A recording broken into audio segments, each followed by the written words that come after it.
BA प्रथम वर्ष के प्रथम सेमेस्टर के एंसिलरी सब्जेक्ट के विद्यार्थियों, जिन लोगों ने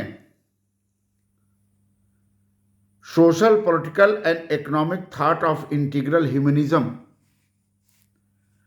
एंसिलरी सब्जेक्ट के रूप में लिया है, उनके प्रथम सेमेस्टर के कोड नंबर PDDUC 101 पर मैंने बात करना शुरू किया था। कल मैंने एकात्म मानववाद की, इंटीग्रल ह्यूमनिज्म की पृष्ठभूमि के संदर्भ में अपनी बात रखी थी। उसमें जो प्रथम प्रश्न पत्र, एकात्म मानववाद समृद्ध समाज का एक आधार,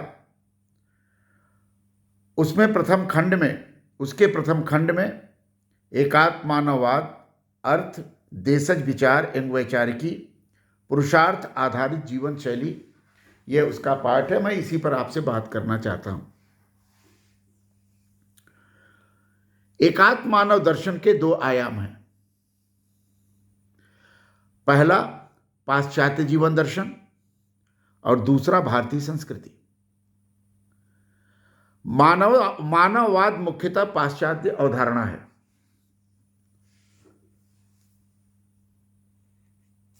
तथा एकात्मकता भारतीय अवधारणा। पाश्चात्य प्रयोगों में लौकिक जीवन का वैशिष्ट है, भौतिक जीवन का वैशिष्ट है। इसलिए कहा जा सकता है कि पाश्चात्य मानववाद के भारतीयकरण की प्रक्रिया की फलश्रुति है एकात्म मानव दर्शन, इंटीग्रल ह्यूमनिज्म। पाश्चात्य जीवन दर्शन है क्या? पश्चिम में जिस तरह की तानाशाहियों, क्रूरताओं, अमानवीय धार्मिक सत्ताओं का जीवन भोग, उसकी तीव्र प्रतिक्रिया अवश्यंभावी थी। यूरोपीय पुनर्जागरण अपने पूर्ववर्ती जीवन का उग्रतापूर्वक निषेध करता है। ईश्वरीय सत्ता के विरुद्ध मानव की प्रतिष्ठा, निरंकुश सामाजिक व्यवस्था के विरुद्ध व्यक्तिवाद की प्रतिष्ठा, पांथिक विश्ववाद, रिलीजियस यूनिवर्सलिज्म के विरुद्ध सेकुलर स्टेट, लौकिक सत्ता की प्रतिष्ठा, ईश्वरीय दया के विरुद्ध मानवीय साहस की प्रतिष्ठा, रहस्यात्मक सच्चाई के खिलाफ विवेक की प्रतिष्ठा, इसके खिलाफ जो अनुसंधान हुए वह यूरोपीय पुनर्जागरण का मानववाद है।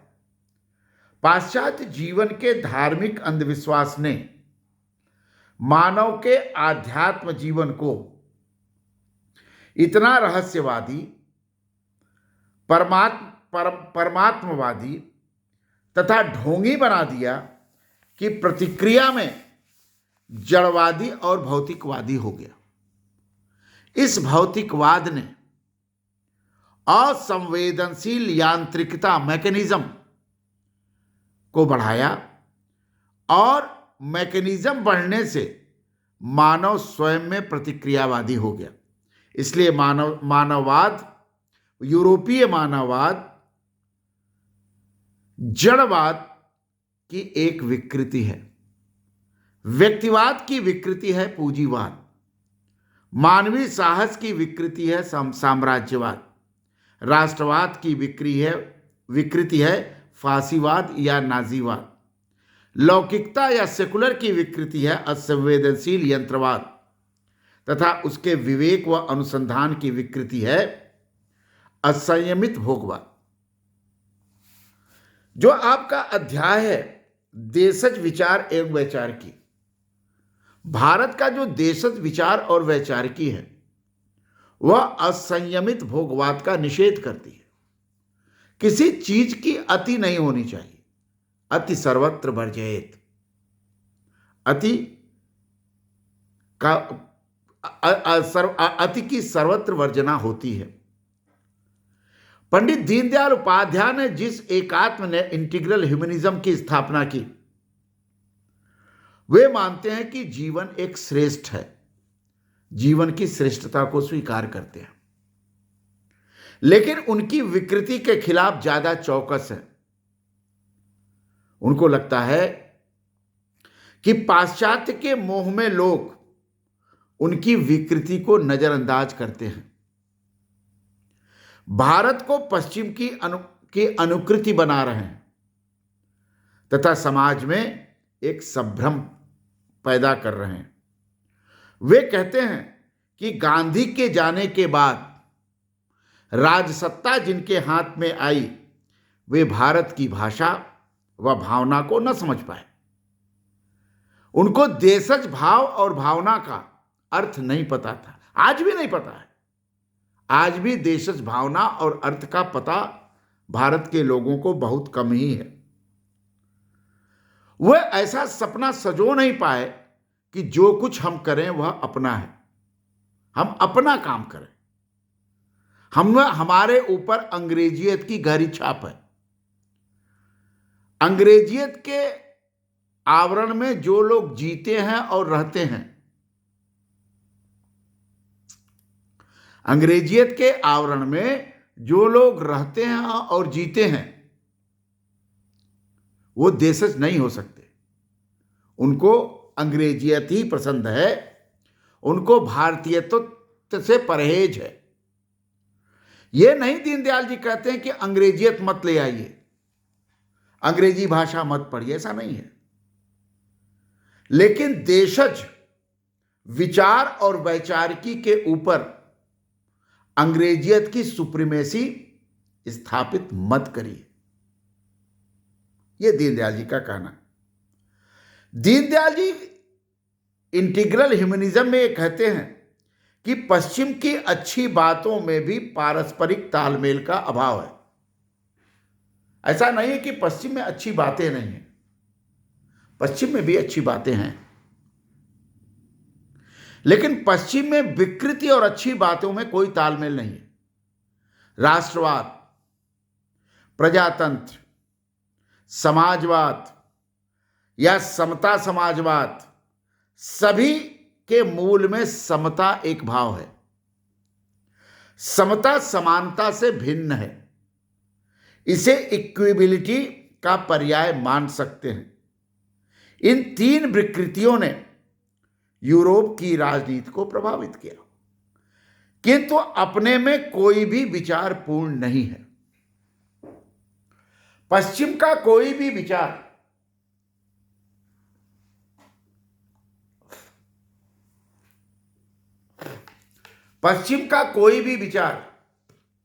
दीनदयाल जी पूर्ण नहीं मानते।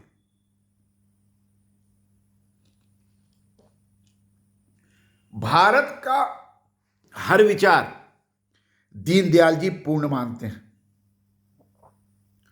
और भारत के पूर्णतावादी विचार को दीनदयाल जी देशज विचार मानते हैं और वही देशज विचार, भारत का वही देशज विचार संपूर्णता और एकात्मकता का परिचायक है। एकात्म मानव दर्शन है।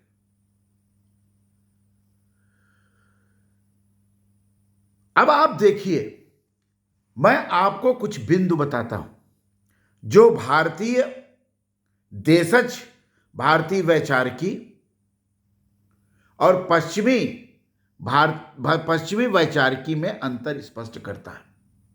नंबर 1, पश्चिम का विचार केवल ज्ञानेंद्रियों पर निर्भर है। केवल ज्ञानेंद्रियों से पूर्ण ज्ञान प्राप्त नहीं हो सकता। पूर्ण ज्ञान प्रज्ञा से आता है। हमारे ऋषि मुनियों ने अंदर से देकर समग्रता का दर्शन किया। हमारा केंद्र पूर्णता है, अन्यों का केंद्र एकांगी है। तो प्रज्ञा हमारा देशज वैचारिकी का केंद्र हुआ। दूसरा, पश्चिम द्वारा उपस्थित किया गया व्यक्ति बड़ा या समाज बड़ा, यह सवाल उठता है। यह सवाल ही गलत है। व्यक्ति और समाज अभिव्यक्त है। व्यक्ति और समाज का अभिव्यक्त होना देशज भारतीय वैचारिकी है। तीसरा, प्रकृति पर विजय की अवधारणा अहमवादी है। पश्चिम प्रकृति पर विजय की अवधारणा को लेकर के आगे चलता है। प्रकृति मातृवत और पूज्य है, उसका उच्छृंखल दोहन नहीं होना चाहिए। प्रकृति का अराजक दोहन करना अपराध है, पाप है। पूंजीवादी शोषण व समाजवादी तानाशाही इसी अहंकार का परिणाम है। तो प्रकृति को मातृवत और पूज्य मानना देशज वैचारिकी है। चौथा, समर्थ ही जीवित रहता है, जो डार्विन की थियरी है, सर्वाइवल ऑफ द फिटेस्ट।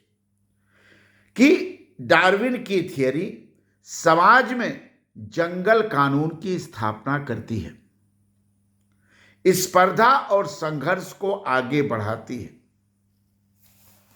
यह देशज संस्कृति हमारे भारत की नहीं है, यह असभ्यता है। सभ्यता के विकास का मतलब यह है कि कमजोर भी जीवित रहे, बलवान भी जीवित रहे, मध्यवान भी जीवित रहे। सभी को जीवित रहने का अधिकार है। यह नहीं है कि बलवान ही जीवित रहे, कमजोर मर जाए, समाज का मध्य भाग टूट जाए, उसकी कमर टूट जाए। यह देशज संस्कृति नहीं है। देशज संस्कृति है कि सभी जीवित रहें, सभी गौरव को प्राप्त करें, और सभी को गौरव दिलाने के लिए ही कानून के शासन की स्थापना होती है। ठीक है। पांचवा, ईश्वर व शैतान का द्वैत है। ईश्वर और शैतान में एक द्वैत की स्थापना पश्चिम ने की। पश्चिम में बाइबिल से यह निकला। इसी द्वैतवादी भावना ने डार्विन और मार्क्स को आगे बढ़ाया। दलीय संघर्षवादी जनतंत्र व वर्ग संघर्षवादी साम्यवाद इसी मनोवाद की उपज है। तो दलीय संघर्षवादी जनतंत्र और वर्ग संघर्षवादी साम्यवाद यह देशज वैचारिकी नहीं है। मनुष्य की दैवी संपदा की उपेक्षा कर उन्होंने मानव को एक स्वार्थी मनुष्य माना है। डार्विन ने भी, मार्क्स ने भी, दोनों ने मनुष्य को एक स्वार्थी जीव माना है। उनका राजशास्त्र, समाजशास्त्र, अर्थशास्त्र सब सेल्फ इंटरेस्ट के अंतर्गत आते हैं। उनमें परमार्थिक भाव का अभाव है और honesty is the best policy की भावना को अस्वीकार करते हैं। तो देशज विचार क्या हुआ? परमार्थिक भावना का प्रयोग देशज वैचार की है। परमार्थ करते, वितरित करते, सभी को सहयोग करे, स्वावलंबी करे। यह बात देशज संस्कृति का प्रतीक है। पश्चिम नई दुनिया में साम्राज्यवादी उत्पीड़न का अपराधी है। साम्राज्यवादी उत्पीड़न एवं शोषण के बल पर यूरोप की औद्योगिक क्रांति सफल हुई। जो पश्चिम की नकल करेगा उसे शोषणवादी उद्योगवाद को अपनाना पड़े। तो शोषणवादी उद्योगवाद यह देशज संस्कृति नहीं है। शोषण देशज नहीं है, परमार्थ देशज है। राष्ट्रीय राज्य संवैधानिक राज्य, समाजवाद तो राज्यवाद है। पश्चिम राज्यवाद को आगे बढ़ाता है और भारतीय जो देशज वैचारिकी है वह संस्कृति को आगे बढ़ाती है। संस्कृति में समता का भाव है, संस्कृति में समरसता का भाव है, संस्कृति में एकत्व का भाव है, संस्कृति में एकजुटता का भाव है। पश्चिम का पूरा विचार प्रतिक्रियात्मक है, भारत का पूरा विचार सहयोगी है, समावेशी है। भौतिकवाद से स्वतंत्रता, समानता, भ्रातृत्व की प्रेरणा नहीं मिल सकती। मैजिनी ने मानवतावादी यूरोपीय राष्ट्रवाद का प्रतिपादन किया, लेकिन वह आज तक नहीं हो सका। उसके स्थान पर यूरोपीय साम्राज्यवाद की स्थापना हुई। तो देशज जो वैचारिकी है और पश्चिमी वैचारिकी, दोनों वैचारिकी में अंतर यह स्पष्ट है। दीनदयाल ने या एक इंटीग्रल ह्यूमनिज्म ने गांधीवादी विचारधारा को आधार मानकर पश्चिमी सभ्यता का विरोध किया और देशज संस्कृति का समर्थन किया। दीनदयाल का मन हिंदुत्ववादी तथा राष्ट्रवादी है। पश्चिम के विचारों के खिलाफ जितना उनकी तर्कसंगत बुराइयों का कारण था, उतना ही विदेशियत भी एक कारण था। विदेशियत के खिलाफ दीनदयाल का इंटीग्रल ह्यूमनिज्म देशज विचार और वैचारिकी को आगे बढ़ाता है, क्योंकि देशज विचार को ही इंटीग्रल ह्यूमनिज्म या इंटीग्रल मानव दर्शन, एकात्म मानव दर्शन उसको स्वीकार करता। दीनदयाल ने काम, क्रोध, मद, लोभ, मोह, मत्सर इसकी व्याख्या की। काम क्या है? उपभोगवाद है। क्रोध क्या है? प्रतिक्रियात्मक विचार है। मद क्या है? प्रकृति पर विजय तथा भौतिकवादी मानवतावाद है। लोभ क्या है? स्पर्धा है, स्वार्थ। मोह क्या है? लोलुपता है, अतिवादी महत्वाकांक्षाएं हैं। मत्सर क्या है? संघर्ष एवं स्पर्धा, शक्तिशाली की विजय है। दीनदयाल ने इन बुराइयों के आधार पर देशज वैचारिकी का प्रतिपादन किया। काम से मुक्त होना देशज वैचारिकी है। क्रोध से मुक्त रहना देशज वैचारिकी है। मद से मुक्त रहना देशज वैचारिकी है। लोभ से मुक्त होना देशज वैचारिकी है। मोह से मुक्त होना देशज वैचारिकी है। मत्सर से मुक्त होना क्या है? देशज वैचारिकी। तो देशज वैचारिकी का यह रूप पंडित दीनदयाल उपाध्याय ने आगे बढ़ाया और इसी आधार पर जिस जीवन शैली को उन्होंने अपनाया वह पुरुषार्थ पर आधारित जीवन शैली है। पुरुषार्थ मतलब धर्म, अर्थ, काम और मोक्ष। धर्म मतलब नियंत्रण, अर्थ मतलब संपत्ति लेकिन वह नियंत्रित उपभोग। अर्थ पर धर्म का नियंत्रण है।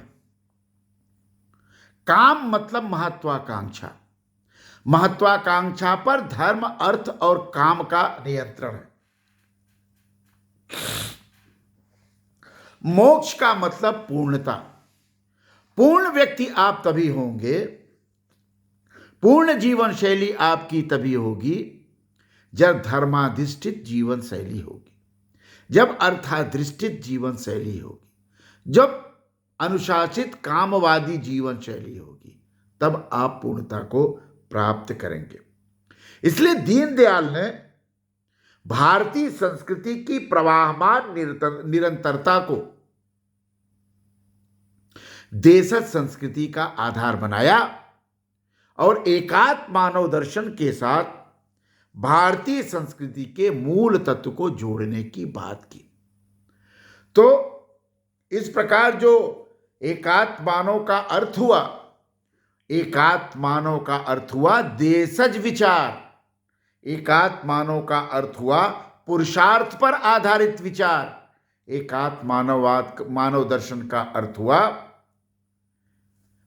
व्यक्ति, प्रकृति और आत्मा में संबंध का विचार। तो ये आपका एकात्म मानववाद का एक रूप हुआ, एक पृष्ठभूमि हुआ। और इसी में जब हम भारतीय संस्कृति के मूल को आगे बढ़ाएंगे, उससे व्यष्टि एवं समष्टि में समरसता, समाज की सर्वोपरियता, संस्थाओं द्वारा आवश्यकताओं की पूर्ति, एकात्मकता के सर्वगामी तत्व चित्त और विराट का रूप सामने आएगा। ये बात मैं कल आपको बताने का प्रयास करूंगा।